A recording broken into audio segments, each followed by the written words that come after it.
ఏమున్నాయి కాశీనాయన సేవా పుణ్యాన జాంగ్రీ ఎలా వేయాలో నేర్చేసుకున్నా. వాడికి ఏమేమి నిష్పత్తులు ఎంతెంత పిండి కలపాలో కూడా నేర్చుకున్నానండి. మా దాము పిండి ఎలా వేయాలో నాకైతే దగ్గరుండి నేర్పించాడు. అయితే మటుకు తర్వాత మటుకు దోశ పిండిలాగా వేయించాడండి. మాస్టర్లు అయితే వచ్చేసారు. వాళ్ళు ఏమేమి కలపాలి, ఎలా కలుపుకోవాలి, ఎలాగ వేయాలని చెప్పి ఒక్కసారి ట్రై చూపించాడండి. నేను కూడా వేస్తామని చెప్పి తీసుకున్నాను. నేనైతే మటుకు చాలా చాలా కష్టం అండి. ఫస్ట్ ట్రై చేసా, ఒకటి రెండు బాగా రాలేదు, తర్వాత మూడోది బాగా వచ్చింది. చాలా కష్టం అండి, చెప్పడం చాలా ఇది, చేయటమే చాలా కష్టం.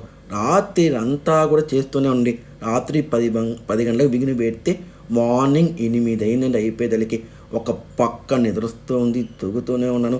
మాస్టర్లు అయితే కాల్చి దాంట్లో వేస్తున్నాడు. నేను ఏం చేస్తున్నానో నాకే అర్థం కాలేదండి. నిద్రైతే ముంచుకొచ్చేస్తుంది. మా దాముగాడు అయితే నా వీడియో తీసి నాకైతే చూపించాడు. చాలా చాలా కష్టం అండి జాంగ్రీ చేయటం. తిన్నంత సులువు కాదండోయ్. మీరు ఒక్కసారి ట్రై చేసి చూడండి, చాలా చాలా బాగుంటుంది ఇదైతే మటుకు. నాకైతే చాలా బాగా నచ్చింది జాంగ్రీ అయితే. మీకు నచ్చిందా అయితే జాంగ్రీలు?